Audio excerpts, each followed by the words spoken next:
안녕하세요. 비욘디 최희선 PD입니다. 여성 시청자 여러분, 혹시 유방암 검사 잘 받고 계신가요? 유방암은 국내에서 발생하는 여성암 중에서 가장 흔한 암으로 최근 5년간 계속해서 증가 추세를 보이고 있다 하는데요. 오늘은 유방암, 항암 치료 꼭 필요할까라는 주제로 전문가와 함께 유방암의 종류, 치료 방법, 그리고 항암 치료 결정에 도움을 받을 수 있는 예후 예측 검사까지 알아보도록 하겠습니다. 교수님 안녕하세요. 네, 안녕하세요. 저는 고려대학교 안산병원 유방내분비외과 교수 장용우입니다. 네, 소개 감사드립니다, 교수님. 먼저 유방암이 정확히 어떤 질환인지 설명 좀 부탁드려도 될까요?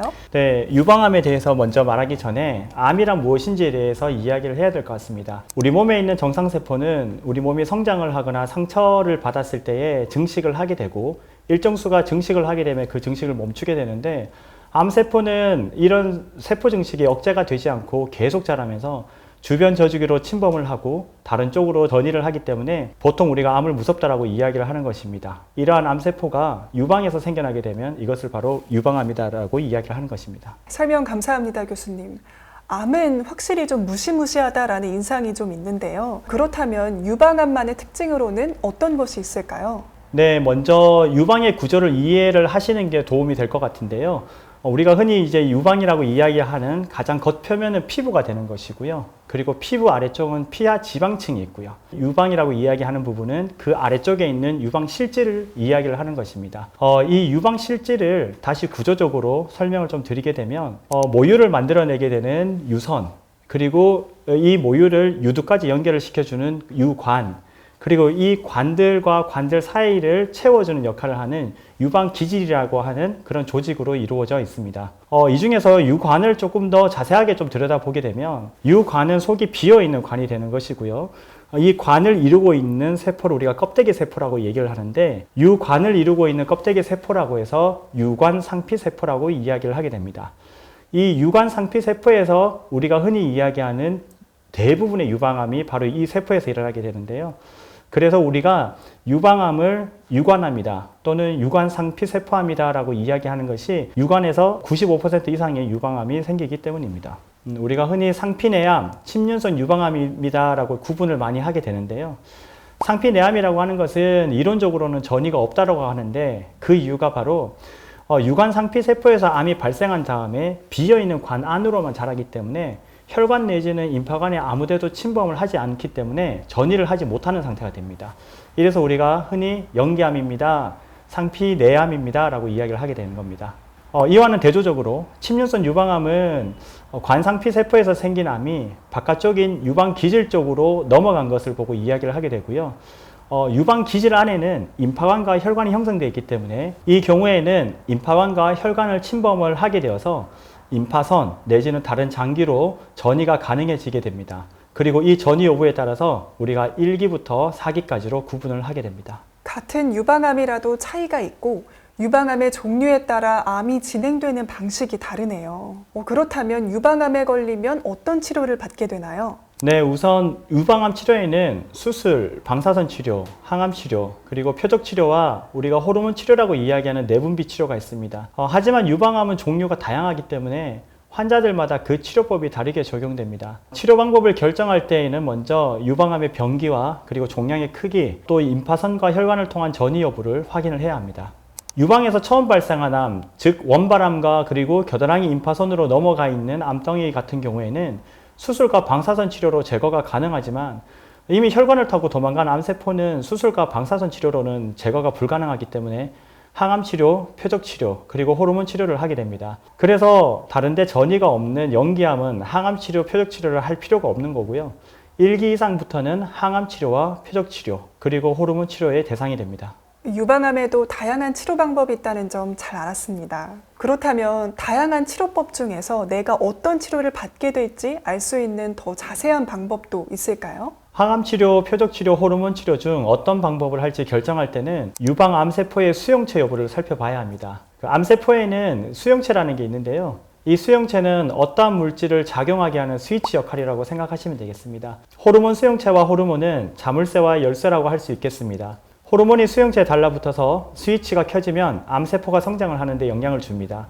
그래서 호르몬 치료는 호르몬 수용체가 호르몬과 만나 스위치가 켜지지 않도록 여성 호르몬을 생성되지 않게 하거나 작용하지 못하게 하는 치료 방법이라고 이해하시면 됩니다. 표적 치료는 유방암 세포 증식과 관계된 헐투의 세포 전달 경로만을 선택적으로 차단하는 방법입니다. 유방암의 종류 중에서는 유방암 세포의 겉표면에 헐투라고 하는 표적 수용체가 있는 분들이 있는데요. 이 스위치가 켜지지 않도록 스위치가 가지고 있는 바로 이 암세포만을 표적으로 공격한다고 해서 표적 치료라는 이름이 붙어 있습니다. 그리고 마지막으로 병기가 높거나 앞에서 말한 수용체들이 없을 때에는 항암 치료의 대상자가 됩니다. 네, 유방암의 치료 방법에 대해 더 잘 알게 된 것 같습니다. 교수님, 그런데 항암 치료라고 하면 부작용이 먼저 떠오르기도 하고 두렵게 느껴지는 것도 사실인데요. 앞서 말씀 주신 환자분들 말고도 항암 치료를 받아야 하는 환자분들이 있을까요? 맞습니다. 환자분들은 치료법들 중에서 항암 치료를 가장 많이 두려워합니다.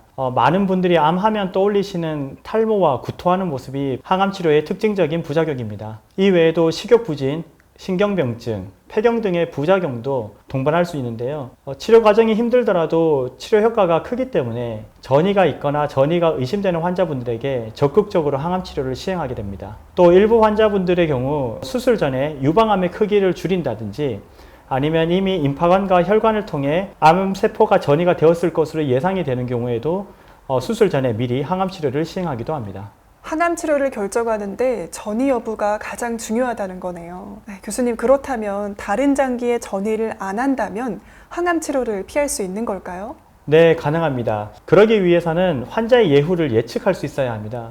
유방암에서 예후라는 것은 전이 가능성 여부를 말합니다. 예후를 결정하는 요소에는 암의 병기와 수용체, 그리고 유전자 정보가 있습니다. 암의 병기와 수용체 정보는 조직 검사나 수술을 통해서 병원에서 쉽게 확인이 가능합니다. 반면 유전자 정보는 조직 검사에서 나오는 암 조직을 가지고 그 세포 내에 있는 유전자를 분석해서 나오기 때문에 매번 검사를 할 수 있는 것도 아니고, 그리고 모든 환자분들이 이 검사의 대상이 되는 것도 아닙니다. 보통 전이를 잘 안 한다라고 알려져 있는 호르몬 수용체 양성 유방암 환자분들에게서 이러한 유전자 정보를 검사를 해서 예후를 측정하는 경우가 일반적이라고 할 수 있겠습니다. 네, 전이 여부를 예측할 수 있다는 게 놀라운데요. 그렇다면 유방암의 예후를 예측할 수 있는 검사에는 또 어떤 것들이 있을까요? 유방암 예후 예측 검사는 2000년대 초반부터 미국, 유럽에서 먼저 개발되어 일반화되었고, 최근에는 한국, 일본, 중국 그리고 대만 같은 아시아에서도 검사를 받으시는 유방암 환우분들이 많이 늘어나고 있습니다. 아무래도 검사 가격이 고가인 편이다 보니 소득 수준이 어느 정도 되는 나라에서 더 많이 시행을 하는 것 같습니다. 미국이나 유럽 검사들은 출시된 지 시일이 많이 경과하여서 다양한 임상 연구들을 수행하면서 데이터를 많이 누적하고 있습니다. 전향적 임상까지 수행한 검사들도 있고요. 다만 한국에서는 아직 임상을 정식으로 하고 식약처 허가를 받은 검사들이 아니기 때문에 국내에서 검사를 바로 하지는 못하고 환자분들의 검체를 해외로 보내서 외국에서 검사를 하게 되는데 결과가 나오는 데까지 보통 2에서 3주 정도가 걸립니다. 또 유방암이 발병 연령대나 사망률들의 측면에서 인종 간의 차이가 꽤 큰 질병이다 보니 주로 서양 백인 환자들을 대상으로 임상을 해서 검증을 한 이런 해외 검사들이 과연 우리나라 환자분들에게도 똑같이 잘 적용되느냐 하는 논란도 있습니다. 미국에서도 유색 인종 환자들 대상으로 하는 추가 연구가 더 필요하다는 논문들이 나오고 있고요. 하지만 한 가지 반가운 소식은 국내에서 한국인을 대상으로 개발하고 그리고 식약처의 정식 허가를 받은 검사법이 개발되어서 사용되고 있다는 겁니다. 유방암 예후 예측 검사와 관련해서는 앞서 말씀드린 내용들을 참고해서 주치의 선생님과 상의를 통해 결정하시는 것이 필요하겠습니다. 네, 교수님, 여러 가지 검사에 대한 중요한 말씀 감사합니다. 교수님, 좋은 강연 감사드립니다. 네, 감사합니다. 우리 구독자분들께 한 가지 정보를 전달드리자면 국내 기술로 개발되어 식약처의 정식 허가받은 의료기기가 있습니다. 바로 진수엘 BCT인데요.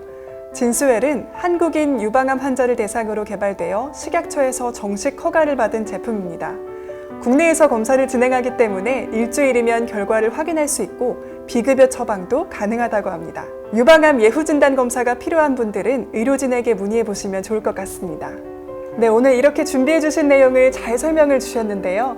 마지막으로 정리를 해보자면 유방암은 종류가 많고 유방암의 종류에 따라 치료 방법이 달라지는 만큼 유방암을 진단받았다면 어떤 종류의 유방암인지 알고 있는 게 중요할 것 같습니다. 특히 호르몬 수용체 양성, 허투 음성인 조기 유방암 환자분들의 경우 진수엘 BCT를 통해 전이 위험도를 확인할 수 있고 이 결과로 항암 여부를 결정하는 데 도움을 받을 수 있다는 점 참고하시기 바랍니다.